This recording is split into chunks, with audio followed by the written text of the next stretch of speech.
السلام عليكم. هنعمل مع بعض النهارده وصفة بلح الشام. اوعدك بعد الفيديو ده هتبقي فعلا استاذة في عمايله. هنحل كل المشاكل بقى اللي بتقابلك وانتي بتعملي بلح الشام. هيطلع قمر وتحفة بالشكل اللي انتي شايفاه ده، مقرمش من اول واحدة لاخر واحدة. اسمعي كده صوت القرمشة.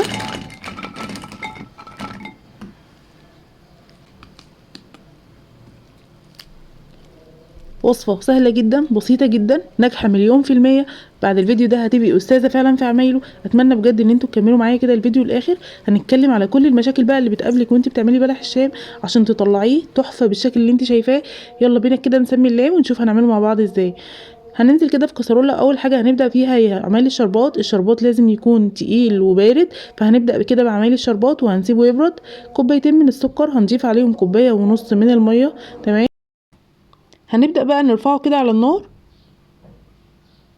اول ما السكر بقى يدوب ويبدا المرحله اللي انت شايفاها ديت، هتجيبي كده فرشه هتبليها في الميه وهتلفي فيها على جوانب او على الحواف بتاعه الكسرولة. نتاكد كده تماما ان الشربات بامر الله استحاله يسكر منك. هنضيف عصير نص ليمونه وهنسيبه يغلي حوالي كده 5 دقايق. ومننساش باكت الفانيليا. وبعدين نطفي عليه بقى ونسيبه كده، نحطه في بوله ونسيبه يبرد تماما عشان انا محتاجاه يكون بارد. تحسوه كده سايل، هو كل ما بيبرد كل ما بيتقل معاكي. تمام. عندي بقى هنا الدقيق.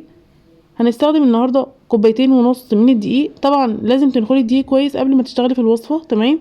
هتستخدمي كوبايتين ونص من الدقيق. هنضيف عليهم معلقه كده كبيره هرميه مليانه من النشا. وسر قرمشه بقى بلح الشام هي في معلقه النشا اللي بنضيفها ليه. ربع معلقه صغيره كده من الملح عشان بتعادل الطعم وبتظبط الطعم جدا. هنقلب بقى المواد الجافه كده كلها مع بعض. وهنبدا بقى نجيب طاسه، هنرفعها على النار وهننزل بكوبايتين من الميه. هنضيف عليهم ربع كوباية من الزيت، نص معلقة كده من السكر. وما تكتريش السكر علشان بلح الشام ما ياخدش لون معاكي بسرعة ويتحرق معاكي. تمام. هنقلبهم بقى كده، واول ما هيبدأ في الغليان ما نبالغش بقى ونسيب المية تغلي كتير علشان ما تتبخرش، وده كله بيأثر على المقدار بتاع السوائل اللي بنضيفها للعجينة. تمام. هننزل بقى كده عليها بالدقيق مباشرة ونبدأ بقى نقلب. هنسيبه على النار كده حوالي دقيقتين او 3.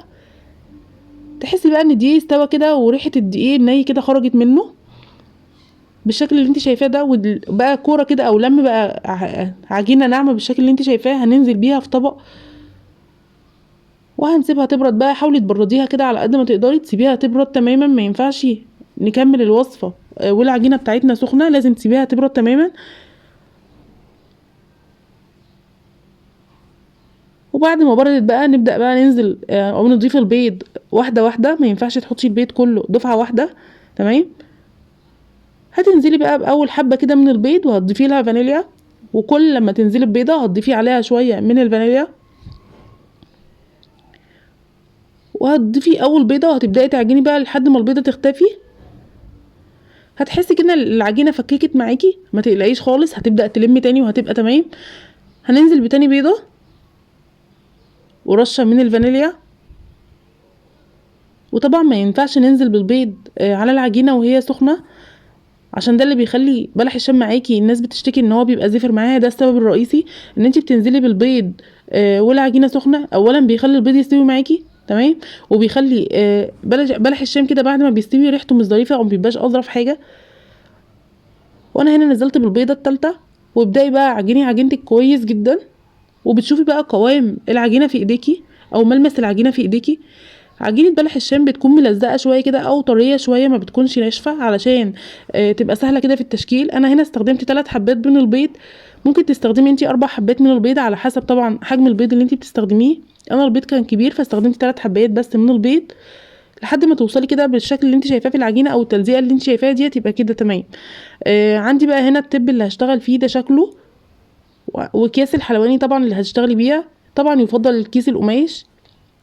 بتجيبيه كده من عند اي محل حلواني او خامات حلواني، بيكون مبطن كده بكيس من جوه. ومتوفر دلوقتي طبعا علشان متوفر دلوقتي في اي محلات حلواني الكيس ده، فبسهوله ورخيص جدا على فكره، مش غالي.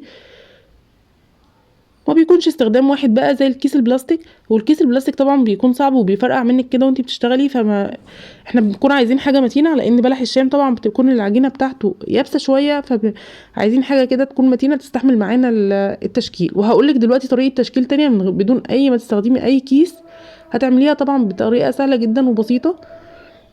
انا عندي بقى هنا بلح الشام بتنزلي بيه في الزيت وهو بارد، ما ينفعش ننزل بيه في الزيت وهو سخن، لازم يكون الزيت بارد. وترفعيه على النار بقى، ما بتقلبيش ولا بتعملي اي حاجه. شايفه بقى اول ما بيبدا يطلع فقاقيع كده او البابلز اللي انت شايفاها ديت، بيبدا بقى يعوم على الوش. هو بينزل اول ما بتشكليه، بينزل كده في قاع الطاسه اللي انت شغاله فيها. اول ما الزيت بيسخن بتلاقيه بيطفو كده او بيعوم على سطح الزيت كده واحده واحده، وبتلاقيه بيلف نفسه بقى، بيقلب نفسه اوتوماتيك زي ما انت شايفه كده في الفيديو. بتبداي بقى تقلبيه كده، اول ما تحسي ان هو اتشكل بتبداي تقلبيه لحد ما ياخد اللون الذهبي التمام بقى. وبتكون درجة الحرارة بتاعته كده متوسطة، ما بتعليش الحرارة عليه علشان ما ياخدش لون بسرعة ويكون ني من جوه. يعني بتهدي الحرارة كده عشان يستوي السوا المظبوط بتاعه ويكون تمام. نقلبه بقى على كل الاتجاهات كده لحد ما ياخد اللون الذهبي المظبوط. وانتي بتعمليه بقى تطلعيه، ما تحمريهوش قوي، يعني ما ياخدش اللون قوي، علشان اول ما بتنزلي بيه في الشربات بياخد لون شوية كمان، او لونه بيغمق شوية على الشربات التقيل البارد بقى. وانزلي بالبلح الشام، بسم الله ما شاء الله، حاجه كده في منتهى البساطه وفي منتهى اللذاذه. وطبعا هتسيبيه حوالي من 3 دقايق ل 4 دقايق كده في الشربات علشان يشرب الشربات، ويكون يشرب الشربات كويس. يعني هتسيبيه حوالي 3 4 دقايق كده في الشربات. وهنا بقى اما تيجي تشكلي تاني مرحله كده في العجينه، لازم تسيبي الزيت يبرد تماما، ما ينفعش تنزلي بالعجينه والزيت سخن، فبتسيبيه كده على جنب يبرد. ودلوقتي انا بعمله بصبعي، بوريكم قد ايه هي سهله. بتلفي العجينه وتحطيها كده في القمع وبتنزلي بصباعك، مفيش اسهل ولا ابسط من كده. وهكمل انا بقى تشكيل وتحمير بقى كده بلح الشام علشان ما اطولش عليكم في الفيديو. وبعد ما خرجناه بقى من الشربات، ما شاء الله حاجه كده سوبر قرمشه، ما شاء الله على الجمال. اتمنى بجد ان انتوا تجربوه بقى بطريقتي. المقادير مظبوطه جدا بامر الله، والطريقه مفيش ابسط ولا اسهل من كده. هتمشي على المقادير وعلى التعليمات اللي قلناها في الفيديو علشان يطلع معاكي ناجح جدا باذن الله. لو وصلتوا بقى معايا لحد دلوقتي للفيديو، اتمنى بجد تضغطوا لايك.